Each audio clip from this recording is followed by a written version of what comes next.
Bien, donc bonjour. Donc nous allons parler de la création d'entreprise et on va traiter donc des points qu'on n'a pas traités depuis le début de ce cours. Alors, une création d'entreprise, qu'est-ce que c'est? Alors oui, donc je vous renvoie au site de l'APCE, c'est l'Agence pour la création d'entreprise, qui est un site qui est très bien fait, qui a l'avantage d'être actualisé assez régulièrement sur les aides, etc. C'est pas mal, sur le statut aussi. Et le site de BPI France. BPI France, c'est une énorme banque publique qui a les fonds de la Caisse des dépôts. La Caisse des dépôts, c'est beaucoup de fonds d'épargne des ménages, c'est des fonds des caisses de retraite. Enfin, donc ça fait beaucoup d'argent à placer. Et donc la BPI France, c'est une énorme banque publique qui investit dans qui en fait apporte son investissement pour les stratégies publiques.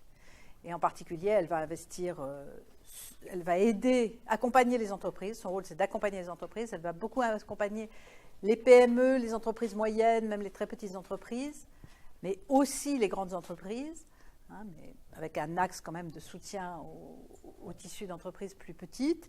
Et puis, elle va accompagner toutes les entreprises dans les actions d'innovation. Elle va distribuer des aides et accompagner aussi les entreprises, aider les entreprises pour qu'elles se développent à l'exportation, soutenir l'exportation et de manière générale soutenir tous les axes stratégiques définis par le politique, par le gouvernement. Donc c'est une énorme banque publique d'investissement et vous pouvez aussi aller sur le site de la BPI. Donc créer une entreprise, en fait c'est créer un projet économique. Et il va falloir construire la rentabilité de ce projet. Donc avoir une stratégie, essayer de se construire un modèle économique qui soit viable, qui vous génère des revenus, c'est ça l'objectif. Alors, on va voir d'abord le modèle d'affaires, ou business model, qui va vous permettre, en vous questionnant sur les différentes dimensions du business model, de construire un projet économique et votre stratégie. Alors, je vais employer la disposition qui est celle du modeste Canvas, C-A-N-V-A-S, qui est celle-là. Alors, ça ne veut pas dire que ce soit la meilleure, mais c'est celle qui est la plus connue, qui fait consensus, en fait, qui est la plus connue. Et du coup, si un jour vous avez à pitcher devant des investisseurs ou devant n'importe quel type de personnes, en général, ils vont attendre que vous leur présentiez votre modèle économique, votre projet sous cette forme-là. C'est pour ça que c'est important de le connaître, parce que tout le monde attend que vous proposiez votre modèle, vous présentiez votre modèle sur cette forme. Donc, sous cette forme, vous définissez la proposition de valeur pour vos clients. Proposition de valeur, donc il faut vous demander qu'est-ce que ça va être ma proposition de valeur par rapport à mes clients, comment je vais me différencier de la concurrence. Qu'est-ce que je leur propose? Donc, fonction, on a vu, besoins satisfaits, y compris les besoins subjectifs, y compris les images, et puis les coûts pour le client, donc le prix et éventuellement les autres coûts pour le client. Dans la proposition de valeur que je fais, qu'est-ce qui change l'expérience du client ou de l'utilisateur, qu'est-ce qui va déclencher l'acte d'achat, c'est tout ça qu'il faut se poser comme question face à votre proposition de valeur. Donc, il s'agit de construire sa différenciation. Il peut y avoir plusieurs types de clients. Vous pouvez construire sur plusieurs catégories de clients et sur plusieurs segments de clientèle.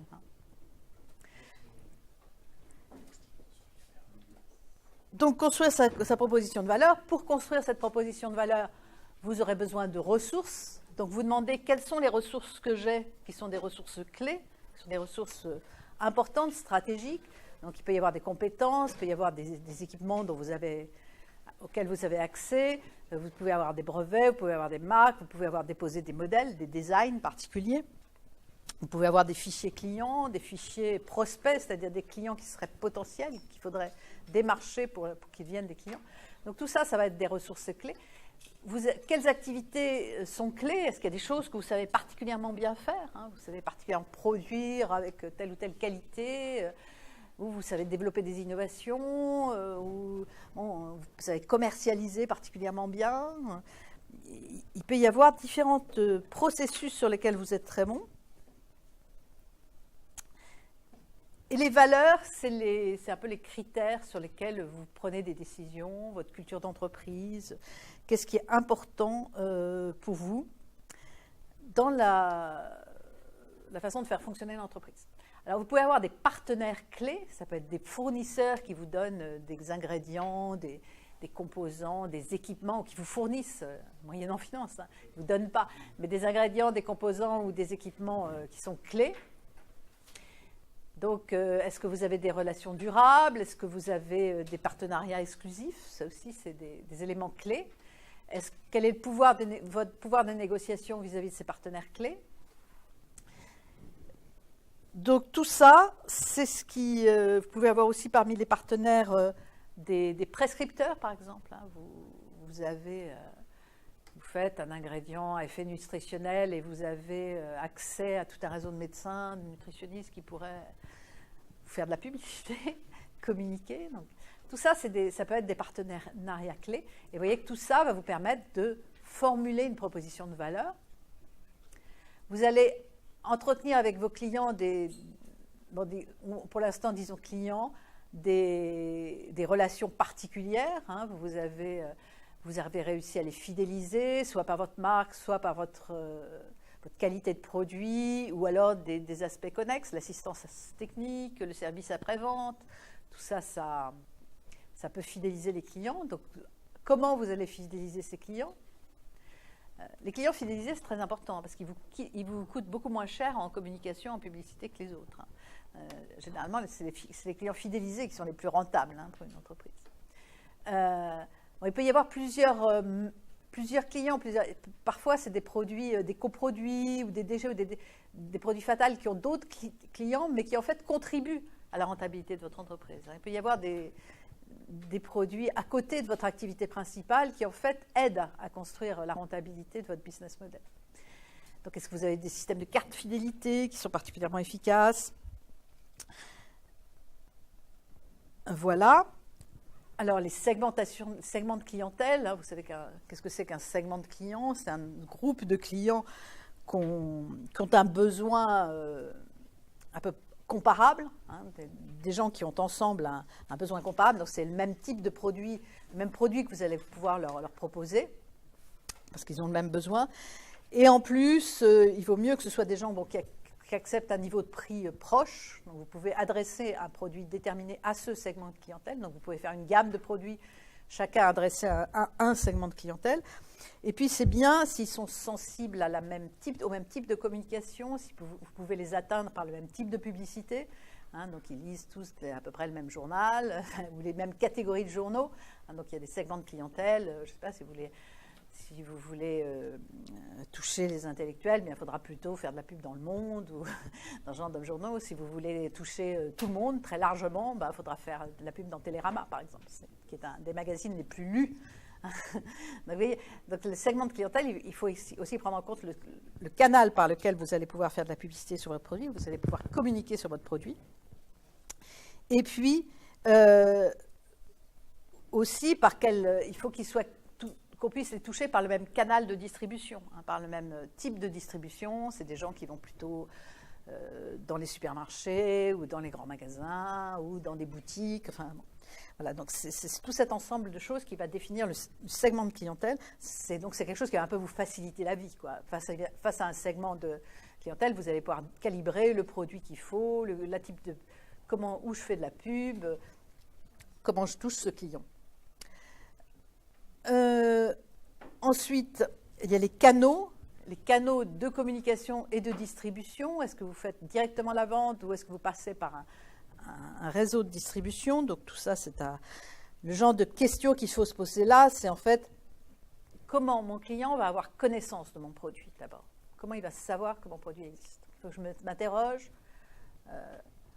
Comment je vais communiquer mon produit? Parfois, c'est par des prescripteurs, justement, des enseignants, des médecins, etc. Il y a différents types de gens qui sont prescripteurs dans la société. Hein.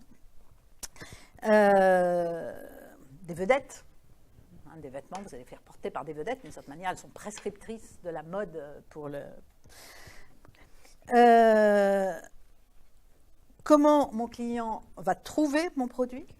comment il va arriver à trouver, à être en contact avec le produit, par quel canal. Et puis ensuite, comment il va l'acheter, comment je vais déclencher l'acte d'achat. D'abord qu'il le trouve pour pouvoir l'acheter. Mais pour le trouver, il faut aussi qu'il sache que le produit existe, donc il faut de la communication. Donc ce genre de questions, ça structure votre démarche marketing et commerciale. Alors, tous ces éléments-là vont contribuer à créer votre proposition de valeur, et aussi tous ces éléments-là vont contribuer à créer votre proposition de valeur.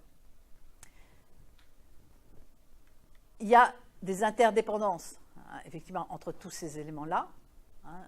Les segmentations de clients, les relations avec les clients, les canaux de distribution ou de communication, ils peuvent être différents suivant le segment de clientèle.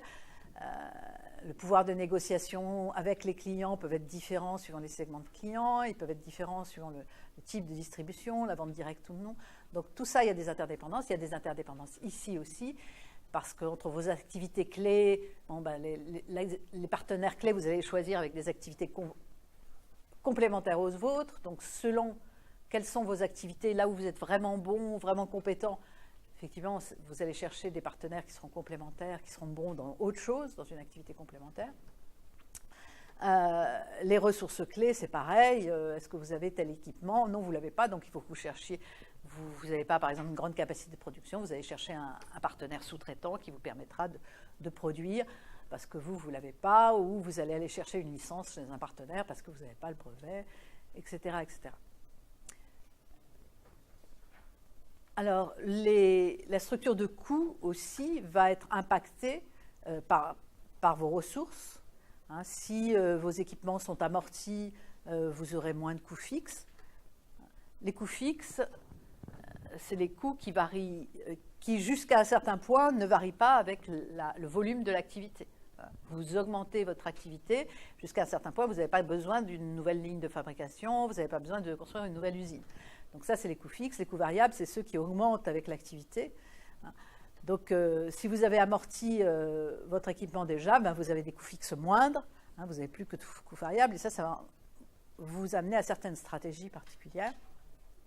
Par contre, si vous avez des forts coûts fixes, là, il va plutôt falloir aller vers des stratégies de volume, c'est-à-dire faire du volume pour pouvoir les amortir sur un grand volume. Si vous avez de forts coûts fixes, ne pas faire des petits volumes, parce que sur chaque produit vendu, vos coûts fixes vont peser trop. Donc la structure des charges, comme ça va être important. Et cette structure des charges, elle est déterminée par vos ressources, elle est déterminée par vos partenaires, qui vont être aussi, d'une certaine manière, des coûts, et par vos activités clés, qui vont aussi entraîner des coûts. Les coûts commerciaux, logistiques, ça je verrai après. Et de même, alors aussi la distribution. La distribution et la communication, pas obligé que ça aussi, ça va amener des coûts. Et les flux de revenus, eux, ils vont être entraînés par votre proposition de valeur et vos différents clients et vos différents segments de clientèle qui vont générer donc des revenus ici. Alors, juste un bémol sur cette façon de présenter les choses, c'est qu'il y a tout un tas de business models où en fait les clients et les utilisateurs ne sont pas les mêmes. Prenons simplement l'industrie agroalimentaire. Ces clients, la plupart des industriels agroalimentaires, je parle des industriels, leurs premiers clients, en fait, c'est les grandes distributions. C'est eux le client. Qui paye le fabricant, c'est le distributeur. Mais qui utilise le produit, c'est le consommateur. Donc il peut y avoir une disjonction entre le client, celui qui paye, et celui qui est l'usager du produit, qui est l'utilisateur. Et la proposition de valeur, faut qu'elle séduise le client plus l'utilisateur, plus l'usager. Faut qu'elle soit séduisante pour les deux. Parce que si vous ne séduisez pas le consommateur, la grande distribution ne va pas vous laisser longtemps. Au bout de 3 mois, elle vous dira, je vous déréférence, je ne veux plus de vous sur mon linéaire parce que vous n'êtes pas acheté. Donc ça vaut pour l'industrie agroalimentaire. Mais ça vaut aussi pour tout ce qui est les modèles gratuits, les sites internet ou les abribus de co, par exemple, tous les modèles gratuits qui fonctionnent sur la pub. Donc qui paye, je ne sais pas moi, un site internet d'information, rue 89 par exemple, il doit y avoir de la pub, je pense, sur le site internet d'information, ce n'est pas les internautes qui lisent parfaitement gratuitement le site, c'est ceux qui font des bannières de pub sur le site. Donc ceux qui payent, en fait, c'est les entreprises qui font de la pub sur ce site, et ce site, parce qu'il est fréquenté, est intéressant pour qu'on fasse de la pub dessus. Pareil, les abribus de Co, c'est les publicitaires qui payent l'abribus, et les gens qui utilisent le bus, ils sont en fait juste les usagers en fait, de l'abribus. Donc il faut que votre proposition de valeur, là, elle séduise ces usagers, ces utilisateurs. Il faut qu'elle séduise les internautes, il faut qu'elle séduise les gens qui prennent le bus. Parce que sinon, ce ne sera pas intéressant de faire de la pub pour ces gens-là. Donc il faut générer du flux, il faut générer de la fréquentation.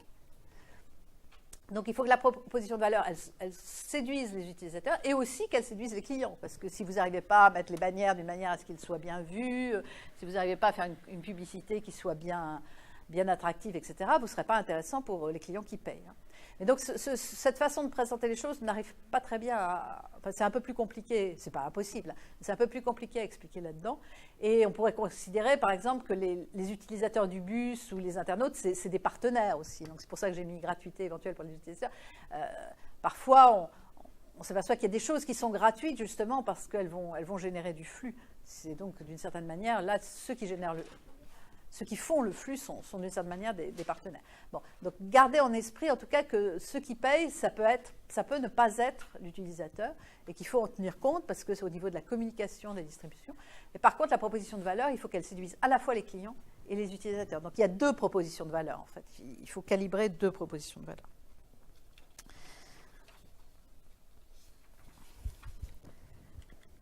Donc votre proposition de valeur, elle est générée par les activités que vous savez parfaitement faire. Vous faites quelque chose de très grande qualité, ou alors vous savez faire des produits, renouveler vos innovations. Elle est les partenaires aussi, parce que vous avez des composants qui permettent à votre produit d'être très, très intéressant. Aussi les ressources, effectivement, vous avez des équipements, vous avez des brevets, vous avez des marques qui font que votre proposition de valeur est valable. Et aussi, alors, les relations avec les clients font partie de la proposition de valeur parce que c'est parce que vous savez, par exemple, générer beaucoup de flux que vous êtes intéressant pour ceux qui font de la publicité, parce que vous générez beaucoup de fréquentation par les internautes ou par les passants, que vous êtes intéressant. Et c'est ça qui fait que Et la proposition de valeur, elle est révélée effectivement par les clients. C'est eux qui décident d'être fidèles parce que la proposition de valeur les séduit. Les canaux de distribution, évidemment, la publicité, la manière dont le produit est distribué vont contribuer à la proposition de valeur. Certains produits, par exemple de luxe, s'ils sont vendus en grande distribution, ça va nuire à leur image de luxe. Il faut qu'ils soient vendus soit en petites boutiques spécialisées, soit dans les grands magasins, dans les rayons qui sont particulièrement chers et luxueux. Donc la manière dont vous communiquez, aussi dont vous distribuez le produit, fait partie de la proposition de valeur. Donc c'est comme ça que vous construisez votre proposition de valeur. Et ensuite, là, ce que j'appelle partage de la valeur créée. Donc ici, il y a des clients qui payent, qui sont ou non les utilisateurs. Et il y a la proposition de valeur qui amène les clients à payer. Et donc là, il y a de la génération de valeur. Cette valeur, elle va servir à rémunérer les ressources, et ça va apparaître dans les coûts. À rémunérer aussi une partie de cette valeur va aller rémunérer des partenaires qui sont rarement gratuits. Et puis, donc, ce qui va rester une fois que tous ces coûts sont donnés, c'est le flux de revenus. Et vos revenus, en fait, ils peuvent être différents suivant la catégorie de clients. Ils peuvent être... vous pouvez avoir des générations de revenus, des systèmes où il y a un équipement qui est vendu pas cher et qui rend le client captif, qui crée un client captif, ou alors c'est un logiciel qui est gratuit. Et puis, il y a des services qu'on vend, ou alors il y a des consommables qu'on vend qui vous permettent de récupérer de la valeur sur votre produit. Donc ça, c'est un type de modèle économique. Vous pouvez faire des ventes ponctuelles, ou alors vous pouvez vendre votre service par abonnement ou par forfait. Vous pouvez vendre comme support de publicité. Vous pouvez aussi faire du produit financier. Une grande distribution, son business model, c'est bien sûr de vendre des produits aux consommateurs. Donc en fait, ils rémunèrent ils regardent le maître linéaire, ils rentabilisent le maître linéaire qui doit leur servir à payer leur personnel. Mais en fait, il faut aussi énormément de produits financiers parce qu'en fait, quand vous payez votre litre d'huile ou votre produit alimentaire au distributeur, souvent, lui, il ne l'a pas payé encore au fabricant, hein, parce qu'il va mettre souvent plusieurs mois. Maintenant, c'est réglementé, il ne peut pas faire plus de 3 mois à le régler au fournisseur.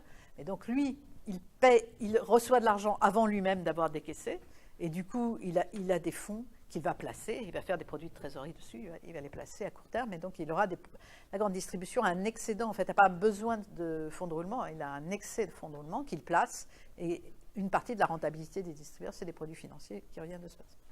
Alors, quelle base de fixation du prix? Parfois,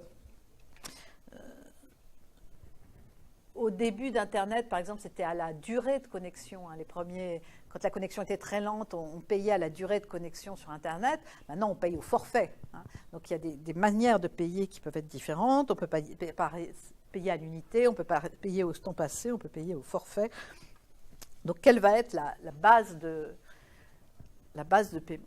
Et dans les coûts, si c'est un modèle qui est fondé sur la pub, il ne faut pas oublier le coût de la régie pub, c'est-à-dire d'organiser la publicité, d'aller démarcher des gens des acteurs qui ont besoin de faire de la pub, hein, et organiser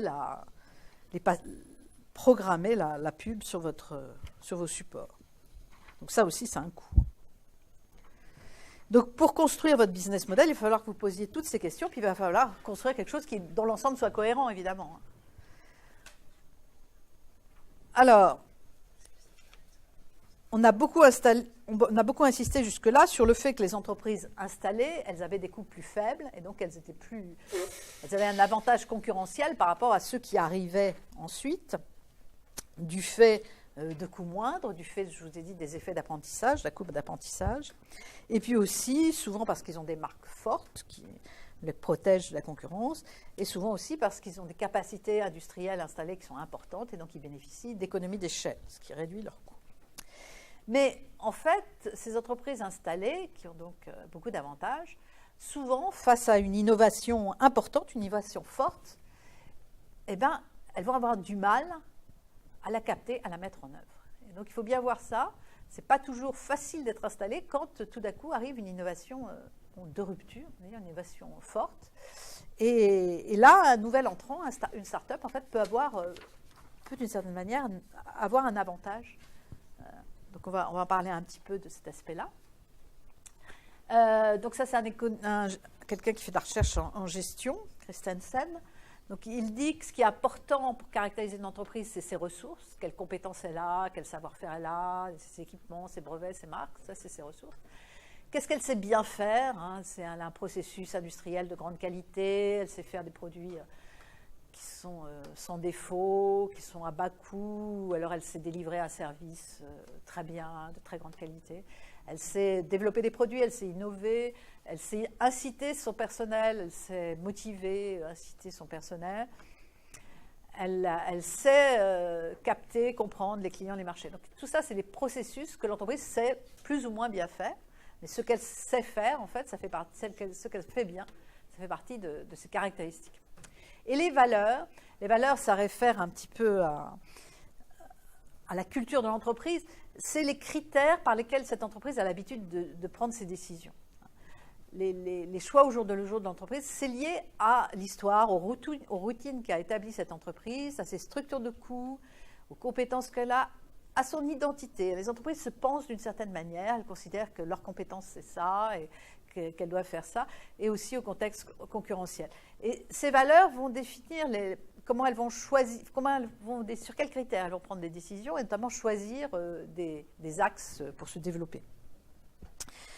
Par exemple, vous avez une entreprise qui est habituée à faire des marges importantes sur chaque produit unitaire. Elle n'est pas habituée à faire du volume, elle est habituée à faire un produit de qualité, très haut de gamme. Elle va toujours avoir tendance à juger une opportunité par rapport à la marge que dégage chaque produit. Donc, s'il arrive une innovation qui lui demande de vendre un produit avec une faible marge, ça va être difficile pour elle de changer ses critères de jugement sur les activités à... Si une entreprise est au contraire habituée à faire de la faible marge et des gros volumes, Bon, sans doute qu'elle aura des capacités installées aussi qui seront importantes, capacités industrielles. Et si l'innovation, c'est quelque chose qui est en petit volume et à forte marge unitaire, bon, elle va avoir du mal à s'investir là-dedans parce qu'elle ne sait pas très bien comment le gérer. Mais alors, qu'est-ce que je vais faire avec mes capacités, mes lignes de production, avec mon personnel? Il y a plein de choses à rentabiliser qui, dans le nouveau modèle, ne se collent pas, quoi. Une entreprise qui est habituée à travailler en B2B aussi est habituée à travailler le client sur des critères B2B qui sont en particulier des critères techniques, avec des commerciaux qui sont en général une compétence technique, qui sont spécialisés, et pas tellement à travailler l'image du produit, à travailler la publicité, l'univers Bon, ils le font un peu, mais en B2B, quand même, beaucoup de produits en B2B, les entreprises ont plutôt quand même des critères techniques et des critères, la notoriété de la marque, ça, c'est pas technique, ça joue, mais des critères de performance, des critères techniques et de prix. Mais pas tellement tout ce qui est du domaine de la grande consommation, où là, on va travailler l'univers du produit, son image, etc., avec la pub. Aussi, une entreprise peut être habituée à générer la plupart de son revenu avec une certaine partie de son activité. Et puis, les autres parties sont un petit peu complémentaires, périphériques. Donc, vous voyez que les entreprises sont habituées à prendre des décisions sur certains critères. Et tout cet ensemble-là, ça définit sur quoi l'entreprise est forte. Est-ce qu'elle sait bien faire? Les ressources, elle les a pour faire ça. Et puis, elle s'est bien décidée, justement, sur certaines activités particulières, donc il y a des choses sur lesquelles elle est bonne. Puis les points faibles aussi, ces talons d'Achille qui tiennent en fait, là, c'est un petit peu le revers de la médaille de ses forces, qui sont son talon d'Achille. Donc pour Christensen, les entreprises vont parvenir à saisir une opportunité quand elles ont les bonnes ressources pour la saisir, quand les processus qu'elle sait faire, qu'elle sait bien mener, facilite ce qui a besoin d'être accompli pour cette opportunité-là, pour cette innovation. Et les valeurs leur permettent de donner la priorité à cette opportunité, à cette innovation, par rapport à d'autres demandes. Dans une entreprise, il y a toujours des ressources limitées, donc il faut faire des choix. Il faut faire des choix d'innovation, faire des choix de développement de telle ou telle activité. Et donc là, alors les innovations incrémentales, les innovations d'amélioration que peut faire une entreprise, souvent, c'est de l'amélioration par rapport aux produits standards. Donc, en fait, ça ne demande pas, généralement, c'est en cohérence avec les ressources installées, avec les processus, avec les valeurs de l'entreprise. Ça ne demande pas de changer le business model. Généralement, une innovation incrémentale, l'entreprise la développe justement en ligne avec ce qu'elle sait faire. Donc, l'innovation incrémentale, elle va rester en cohérence avec toutes ces caractéristiques de l'entreprise. Par contre, quand on va arriver vers des innovations radicales, là, ça peut demander à l'entreprise en fait, de changer des ressources, en tout cas certaines, de changer ses processus, de changer ses valeurs, et ça devient beaucoup, beaucoup plus compliqué.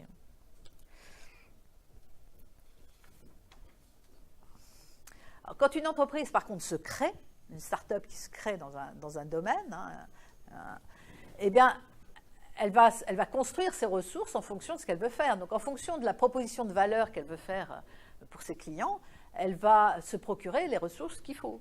Donc, elle va avoir développé telle marque, déposé tel brevet en fonction de la proposition de valeur qu'elle veut faire, mettre en place telle ligne de fabrication ou avoir tel partenariat, tel sous-traitant en fonction de ce qu'elle veut faire. Et elle va mettre en place les processus aussi au niveau de qualité qui correspond à la proposition de valeur qu'elle veut faire. Et elle va adopter des critères de décision qui correspondent à la proposition de valeur qu'elle veut faire. Donc, en fait, tout va être cohérent. Quand une entreprise se crée, normalement, si elle n'est pas gérée par des manches, si le créateur fait bien son travail, normalement, il doit construire les ressources, les processus et ses critères de décision de façon cohérente vis-à-vis des clients qu'il veut toucher et de la proposition de valeur qu'il veut faire. Donc, dans ce cas-là, il y a toutes les chances que le modèle d'affaires soit efficace parce qu'il soit en cohérence avec ce que le créateur d'entreprise met en place comme ressources, comme moyen de fabriquer, comme mode de fabrication, comme procédé en place et comme critère de décision dans l'entreprise. Donc, en fait, là, le nouvel intra, il a un avantage parce qu'au cours du temps, l'entreprise, elle deviendra moins flexible parce qu'elle aura des équipements installés, des lignes de production installées, des salariés permanents qui sont là, qui ont une certaine qualification, qui savent faire quelque chose, mais pas forcément autre chose, qui ont certaines compétences. Elle elle a progressé en apprentissage, elle sait très bien faire telle ou telle catégorie de produits en qualité et avec faible coût, mais elle ne sait pas forcément en faire d'autres.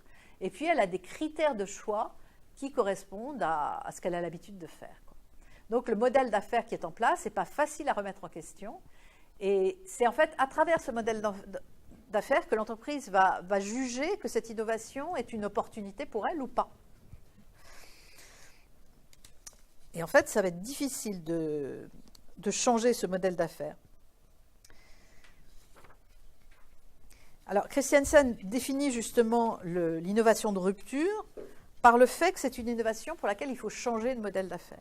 Donc pour lui, l'innovation de rupture, c'est l'innovation qui implique de changer de modèle d'affaires parce que les processus qui sont en place ne permettent pas de la réaliser. Parfois, l'entreprise n'a pas les ressources qu'il faudrait pour la mettre en œuvre. Et surtout, la manière dont l'entreprise prend des décisions, ses critères de choix dans l'allocation des ressources, ne permettent pas à cette opportunité d'apparaître comme intéressante. En fait, l'innovation n'apparaît pas intéressante pour l'entreprise. Alors, soit l'entreprise n'essaie pas de mettre en œuvre l'innovation, c'est pas pour nous, c'est pas intéressant, on n'arrivera pas, c'est pas rentable, il n'y a pas de marché. Ou alors, elle va essayer de la mettre en place, mais sans changer ni ses ressources, ses processus, ses valeurs. Donc, en fait, elle va tordre l'innovation pour la faire rentrer de force dans son business model. Alors, un exemple, par exemple, si vous preniez une entreprise qui fabrique et qui vend des imprimantes haut de gamme, des imprimantes haut de gamme à des entreprises. Elles vendent des imprimantes à d'autres entreprises qui ont besoin d'imprimer en très gros volume. Donc, ils veulent une impression de très grande qualité et puis que ça ne coûte pas cher à l'impression, à la feuille imprimée. Il ne faut pas que ça coûte cher à la feuille imprimée. Donc, cette entreprise, elle a une équipe de commerciaux spécialisés, c'est du B2B, il faut aller démarcher les autres entreprises, il faut leur fournir un service après-vente, il faut leur faire de la maintenance de leurs imprimantes. Et donc, il y a des commerciaux, il y a des tas de services où il y a des gens compétents pour ça, qui font bien leur boulot et qui savent réparer les imprimantes, les entretenir.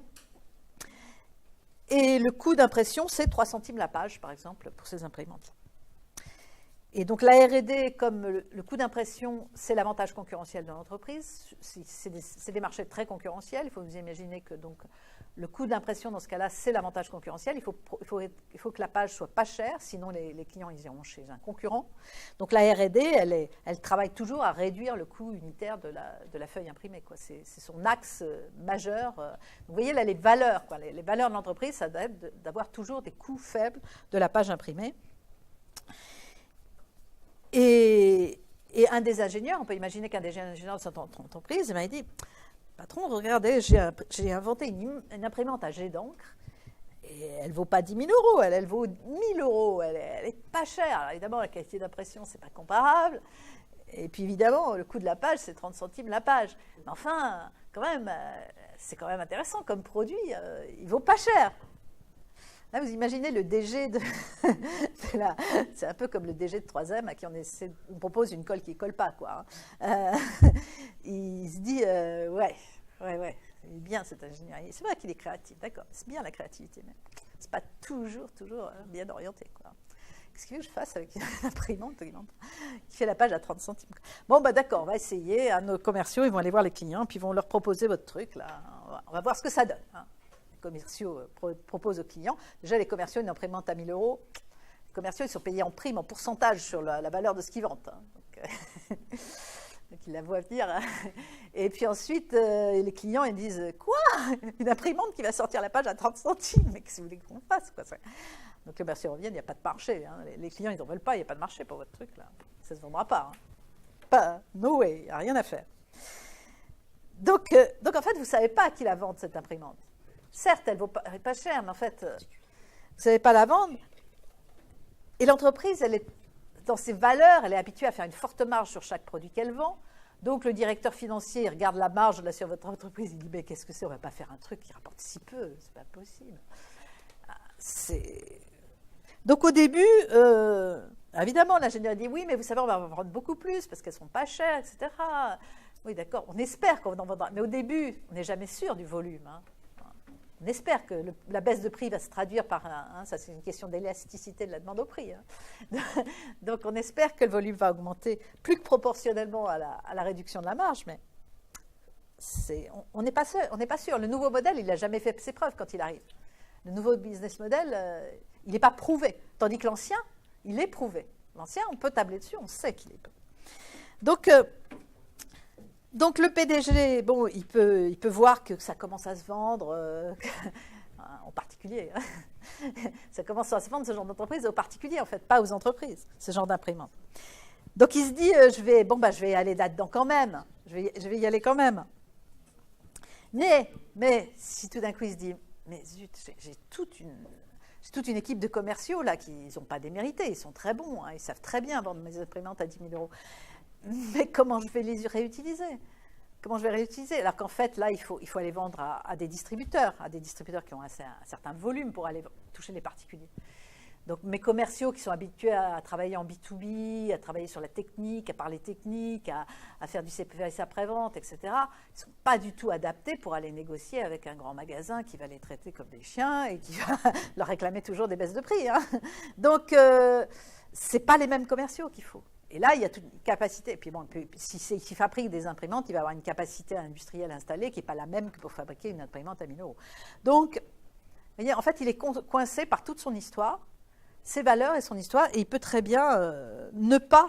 Et là, c'est le nouvel entrant. C'est le nouvel entrant qui, lui, va sous-traiter la fabrication industrielle de l'imprimante et va embaucher des commerciaux qui vont savoir négocier avec les grandes surfaces qui vendent de l'imprimante pour les particuliers et qui va construire, en fait, le nouvel entrant, lui, va construire son appareil de production en fonction de ce qu'il veut faire. Il n'a pas tout l'héritage du passé qui le plombe, qui l'empêche, en fait, de même voir cette... Alors, on peut revenir sur l'exemple Kodak, c'est effectivement tout à fait ça qui s'est passé avec Kodak, parce qu'en fait, c'est en 1975 qu'il y a un ingénieur de Kodak qui a inventé l'appareil photo numérique, le premier. Bon, il était très cher, hein, parce que c'est le premier, mais en 1975. Et bon, la direction de Kodak n'a pas été vraiment enthousiasmée par ça, parce qu'en fait, la énorme majorité du chiffre d'affaires de Kodak venait des pellicules argentiques. Et donc, Kodak, en fait, se vivait comme un groupe de chimie qui fabrique des pellicules. Un groupe de chimie qui fabrique parce que c'est de la chimie, hein, les pellicules, des films argentiques. Et en 1996, c'est-à-dire 26 ans plus tard, ils ont vu que ça commençait à pointer, donc ils y ont été. Ils y ont été, mais avec un appareil photo, justement. Là, ils ont adapté l'innovation à leur système de valeurs, à eux, etc. C'est-à-dire que c'était un appareil numérique, on visualisait la photo, mais c'était de l'argentique derrière, il fallait développer le film argentique. Il y a quand même toute la contrainte du développement de pellicule derrière, quoi. Donc, en fait, ça a fait un flop, cet appareil a fait un flop monumental. Ils ont perdu 500 millions de dollars, quand même. Donc, vous voyez, parce qu'ils ont essayé de tordre l'innovation pour qu'elle rentre dans leurs critères habituels, et du coup, donc là-dessus, c'est un acteur extérieur. C'est Sony qui a pris le marché, et maintenant c'est beaucoup d'autres. Et donc en fait, ils ont abandonné les pellicules en 2003, mais il était trop tard, c'était des tas d'autres acteurs qui avaient pris le marché, quoi. Donc Christiansen, il insiste en disant c'est difficile pour une entreprise installée de changer le modèle, parce que l'ancien modèle a fait ses preuves. En général, c'est lui qui fournit toutes les ressources, tous les gains, enfin la majorité des gains de l'entreprise. Il est prouvé, tandis que l'autre, le nouveau, on a des doutes, forcément, c'est normal. Hein. On n'est pas certain que ça va marcher, on n'est pas certain qu'il y aura du volume, qu'il y aura des clients. A posteriori, on peut dire, oui, l'imprimante personnelle pour les ménages, ça a extrêmement bien marché, mais c'est parce qu'on est a posteriori. On aurait été à l'époque, on aurait douté aussi, c'était pas gagné, quoi. Aussi parce que ça fait moins de 1 000 euros maintenant, quand même. Voilà, donc ça, Alors, c'est aussi difficile de faire coexister plusieurs business models différents, parce que justement les critères de décision, marge ou volume ou B2B, B2C, vont être différents, hein, pour les différentes activités. Et c'est pour ça que quand on va prendre des décisions d'allocation des budgets, peut-être que celui qui est nouveau, il va pas arriver à avoir des ressources, parce qu'on est habitué à allouer les budgets en fonction de la marge sur le produit. Donc, il y a un risque d'incohérence dans les décisions, il y a des risques de conflit. Et c'est pour ça que la solution, c'est de créer une entité séparée, mais pas trop séparée, parce qu'il faut quand même apprendre du nouveau produit. Il faut que l'entreprise ne perde pas toutes les compétences, apprennent, en créant une entité séparée pour l'innovation, en développant cette innovation de rupture, il va y avoir des tas de connaissances, de compétences générées, et ce serait dommage que la maison mère ne profite pas de tout ce qu'on va apprendre en développant ce nouveau produit. Donc il faut aussi garder des liens, tout en quand même protégeant en fait l'innovation de rupture dans une entité séparée. Bon, c'est ce qu'a fait Nestlé avec Nespresso. Hein. Après 10-15 ans, à pas trouver de quoi faire de leur capsule, ils ont fini par créer une entité à part, et c'est là, et recruter quelqu'un aussi qui ne venait pas de chez Nestlé, c'est là où ils ont fini par trouver quoi faire de leur capsule. Et c'était à tel point qu'à un moment, cette entité a eu besoin de financement, et qu'en fait, elle s'est financée par un emprunt extérieur à Nestlé, tellement la maison mère de Nestlé était quand même pas enthousiaste, pas certaine que ça allait aboutir à quelque chose. Donc, autre avantage au nouvel entrant, Mocotel, l'intervenant là qu'on a eu, vous en avez parlé, c'est que les acteurs installés, ils ont des capacités de production installées, ils ont du personnel permanent qu'il faut bien salarier. Hein, si vous virez tous vos commerciaux spécialisés en B2B, ça va coûter cher quand même, hein, parce qu'il faut les indemniser. Hein, c'est des gens qui ont travaillé longtemps pour vous, qui n'ont pas démérité, il va falloir leur donner des compensations de leur licenciement, donc ça va coûter cher. Et les capacités de production installées, il faut toujours les amortir, quoi. Elles sont toujours dans nos comptes, les dotations aux amortissements sont dans nos comptes. Tandis que le nouvel entrant, lui, il construit son équipement, celui qu'il a besoin, quoi. Il n'a pas toute cette histoire qui pèse sur ses charges, hein, il va recruter les commerciaux qu'il lui faut pour ce nouveau produit, puis c'est tout.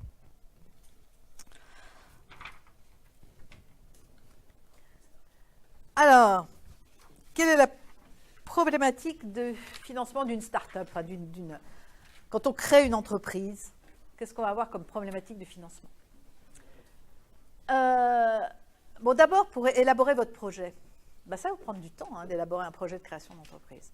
Donc, quand on est à plein temps, qu'on travaille à plein temps, c'est pas forcément vous allez travailler le week-end sur votre projet, mais ça ne va pas avancer vite, quoi. Hein. Ça va être dur, hein, parce que surtout le cadre en entreprise n'a pas trop de temps mort. Hein. Donc, on peut envisager l'emploi à temps partiel, de préférence dans une entreprise qui est proche du domaine pour apprendre des choses, quand même, pour capter, pour avoir des réseaux de compétences, des réseaux d'expertise. Donc, souvent, au début, les jeunes créateurs, parfois, ils font un stage dans le domaine. Souvent, ils s'appuient sur le conjoint qui travaille.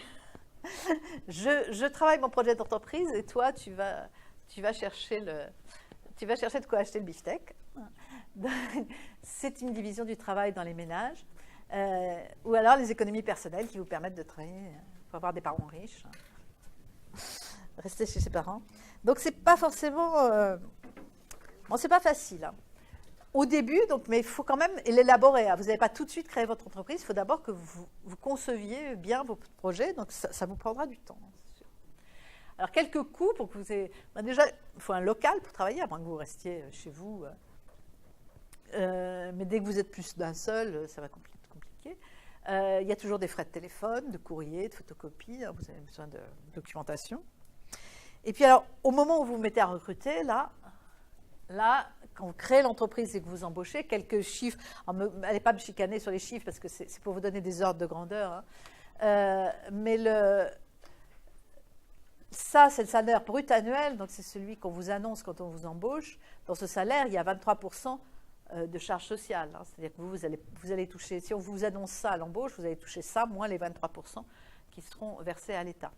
Ces 23%, ils sont prélevés par l'employeur et c'est lui qui verse à l'État ses charges sociales salariales.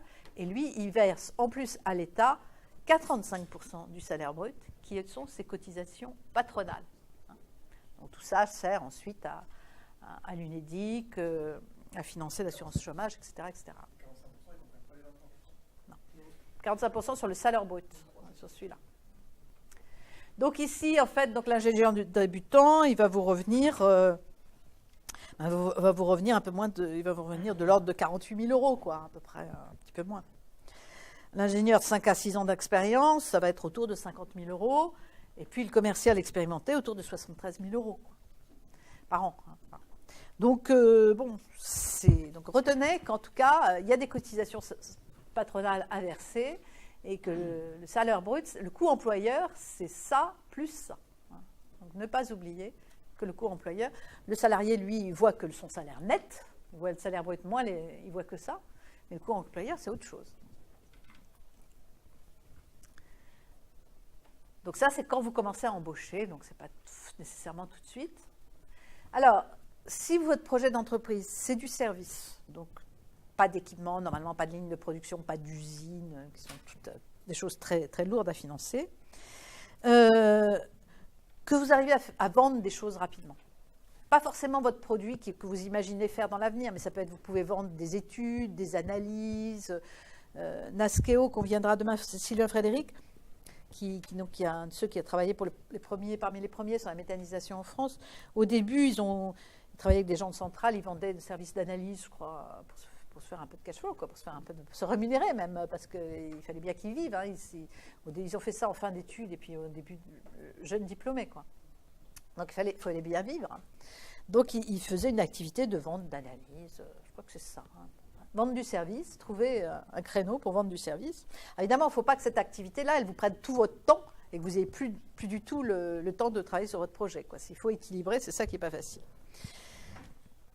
Mais bon, si vous arrivez à dégager du cash flow, si vous arrivez à être rentable parce qu'il n'y a pas beaucoup d'investissements lourds, parce que c'est du service, chose sur Internet, si ça marche, bon, ça ne demande pas tellement d'investissement, hein, sinon juste crâne, investissement réflexion, mais on peut tester le marché relativement facilement quand même, voir s'il y a quand même de l'intérêt sur Internet, sans avoir à payer des sommes colossales en études marketing, etc.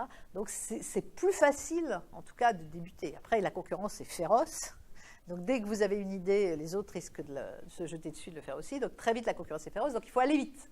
C'est des secteurs où on peut tester le marché facilement, mais ensuite, il faut le créer très très vite avant que les concurrents prennent l'idée et le fassent mieux que vous. Bon, par contre, alors, donc si vous dégagez du cash flow, vous pourrez aller voir les banques. Les banques, vous allez les intéresser si vous leur montrez trois exercices bénéficiaires. Si vous avez des beaux ratios de solvabilité, dette sur fonds propres inférieur à 1, ça va. Ça va. Puis regardons aussi comment vous rembourserez vos dettes. Il faut que vous remboursiez vos dettes avec moins de 3 ans de cash flow. Donc en mettant les dettes qu'elles vont vous accorder. Donc vous pourrez chercher un prêt bancaire. Si vous êtes rentable, il n'y a pas trop de soucis. Le prêt bancaire, là, ça peut vous aider à croître plus vite. Dans certains secteurs, avec la concurrence, il faut croître très vite. Donc là, vous pouvez avoir besoin de chercher des financements pour aller vite, pour gagner vite des clients et pas vous faire griller par les concurrents. Donc là, un prêt bancaire, ça peut se jouer. Par contre, si vous devez financer une recherche longue avec du personnel qualifié, vous avez besoin d'équipements chers, de construire une usine ou d'un équipement en recherche, des équipements de recherche, mais que vous ne dégagez pas beaucoup de chiffre d'affaires parce que vous ne vendez pas grand-chose, là, ça va être difficile. Hein. Les banques, si vous arrivez avec des comptes de résultats en perte, vous n'êtes pas du tout un client intéressant pour elles. Donc là, vous allez chercher des financements et ça va être ça qui va faire que vous avez une chance de réussir votre projet ou pas.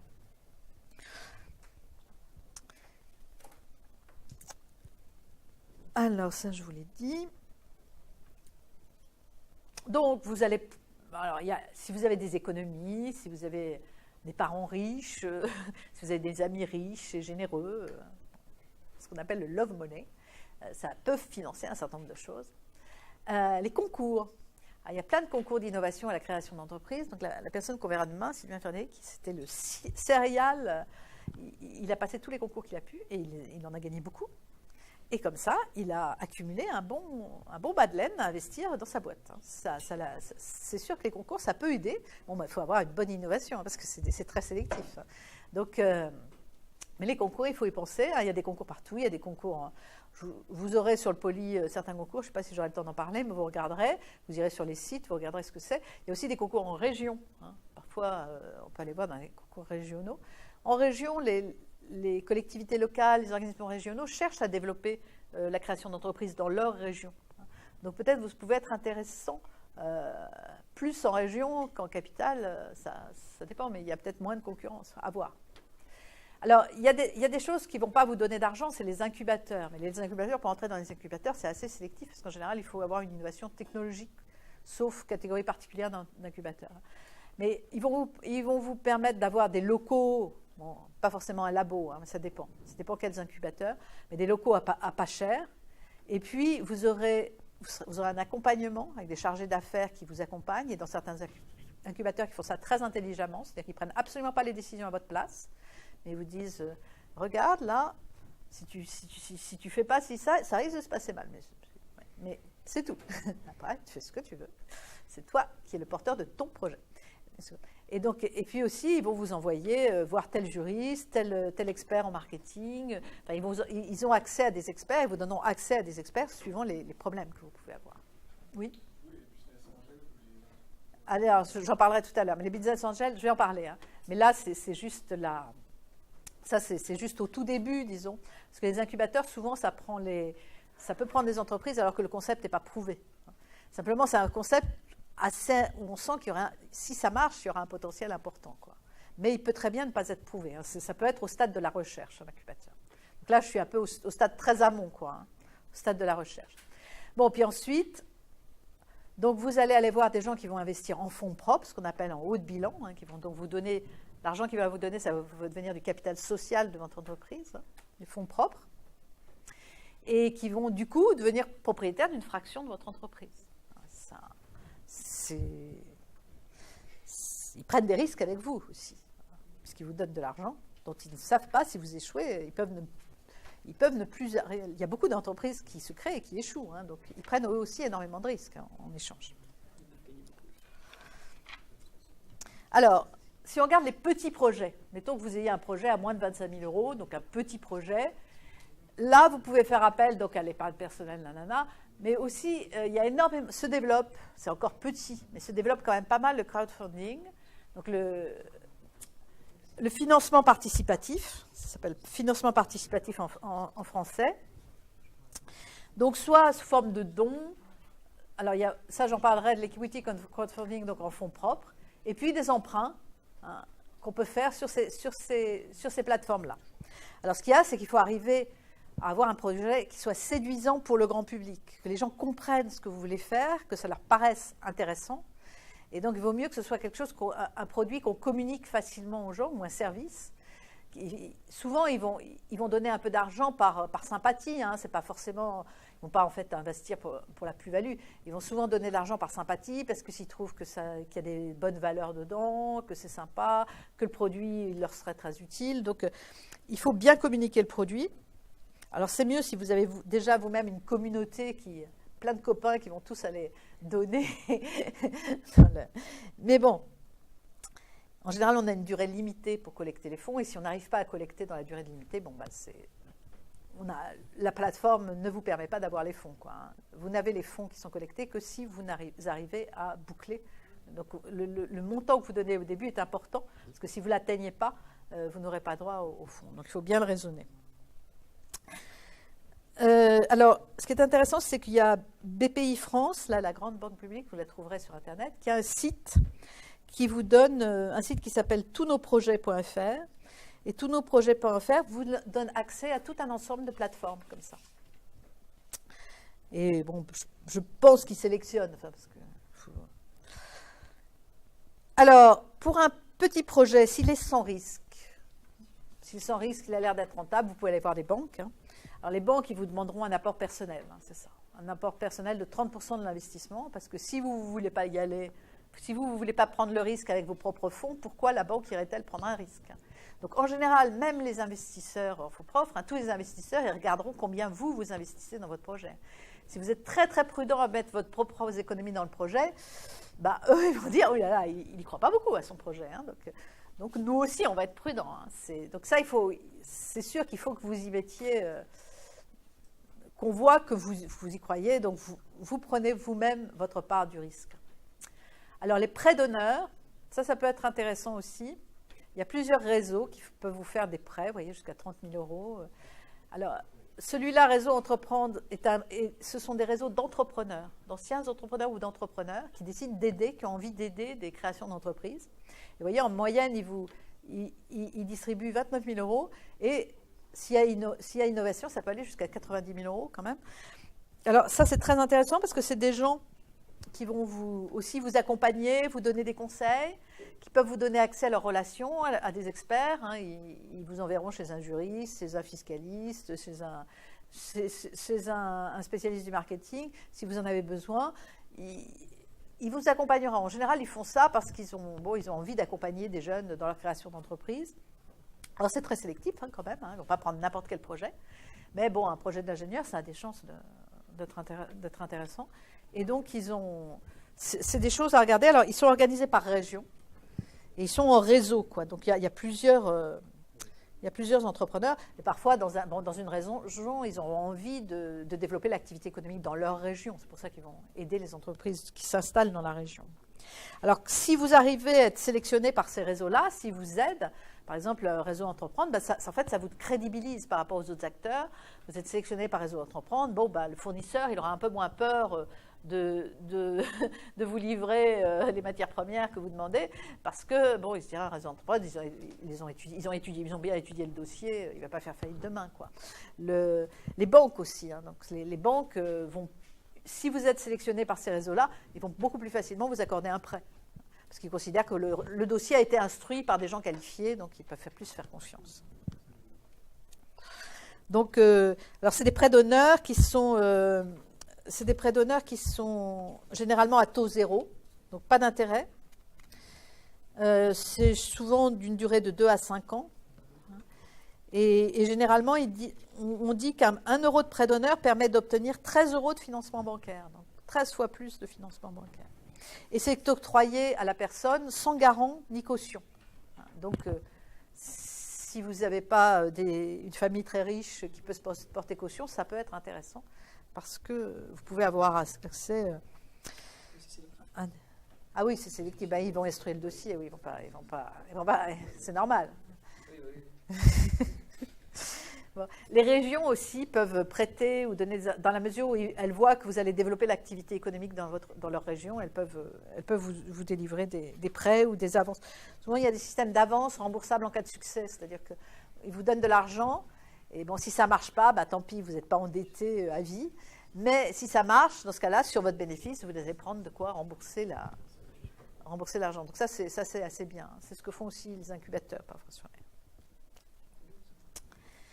Alors, financement par emprunt bancaire. Donc, d'abord, il faut pouvoir montrer plusieurs exercices bénéficiaires. Alors, pour des investissements dans des créations d'entreprises, généralement, ça va être des prêts à moyen terme, 2 à 7 ans, ou des prêts à long terme, 7 à 15 ans. Souvent, les banques, elles ont peur. Donc, elles ne vont pas financer pour ce qui est immatériel. Un besoin de fonds de roulement. Donc, un besoin de fonds de roulement, elles ne vont pas financer parce qu'elles ne voient pas trop ce que c'est. Elles ne vont pas financer des stocks, si j'en vends des stocks, à quel prix ça pourrait se vendre, j'en sais rien. Elles ne vont pas financer un dépôt de brevet. Pareil, je ne sais pas quelle valeur ça pourrait être. Par contre, le jour où vous avez un bilan à peu près correct, vous sortez des résultats, vous avez du bénéfice, vous avez un bilan correct, et le jour où vous investissez, là, essayez d'avoir un prêt bancaire, parce que c'est par rapport à quelque chose qu'elle s'imagine avoir une valeur durable, c'est-à-dire une machine, un équipement, une ligne de fabrication. Là, la banque va avoir envie de vous prêter, parce qu'elle cherche aussi à prêter, c'est comme ça qu'elle gagne de l'argent, la banque.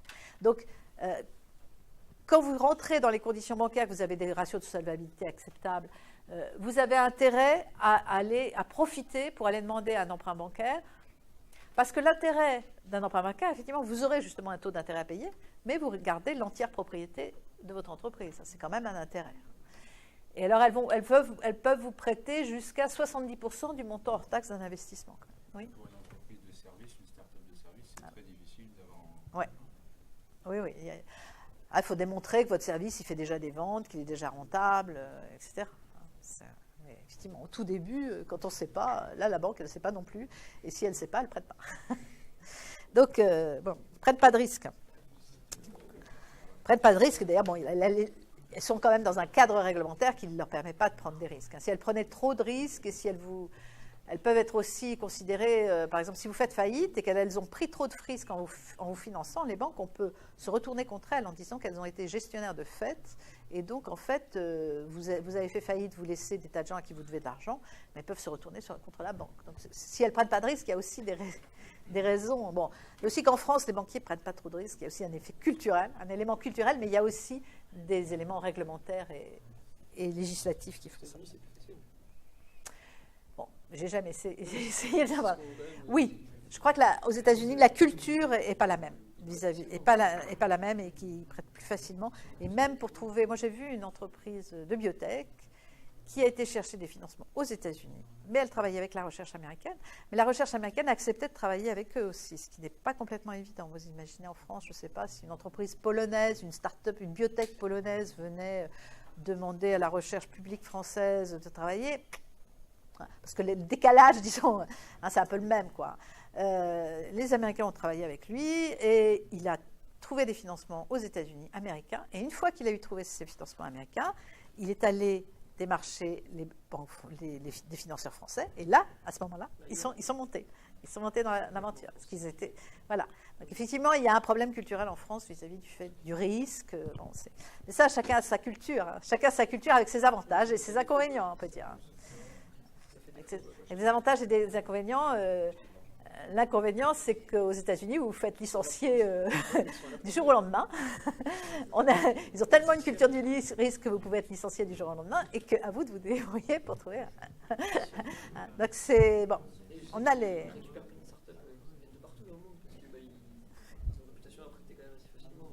Oui, oui, c'est vrai que c'est plus facile. On en perd plein, donc ça savent très bien. Faire des plans, mais bon. Donc, les banques vont appliquer les ratios de solvabilité, donc dette, y compris ce qu'ils vont vous prêter inférieur à vos fonds propres. Toujours avec l'idée, si je vends l'entreprise, il faut que je puisse rentrer dans mes fonds, quoi. C'est toujours l'idée, il faut qu'elle puisse vendre quelque chose pour rentrer dans leurs fonds. Et il faut que votre cash flow puisse rembourser en 3 ans vos dettes.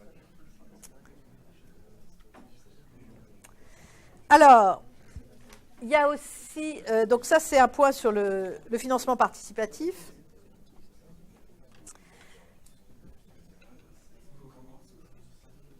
Il y a actuellement sur Internet 29 plateformes qui vous permettront de collecter soit des obligations à long terme, donc ça c'est des quasi-fonds propres, soit des fonds propres sous forme d'actions, donc d'avoir de l'investissement en fonds propres. Et c'est réglementé. Il faut vérifier que la plateforme a eu l'agrément de l'autorité des marchés financiers, l'AMF, qui gère aussi les entreprises qui sont en bourse, donc qui contrôle ce qui se passe en bourse, l'AMF, et que la plateforme est bien immatriculée. Donc ces plateformes-là doivent avoir obligatoirement un conseiller en investissement participatif, donc qui est agréé pour ça. C'est lui qui va instruire votre dossier, en fait. On ne met pas sur la plateforme n'importe quel dossier pour ça. On instruit le dossier.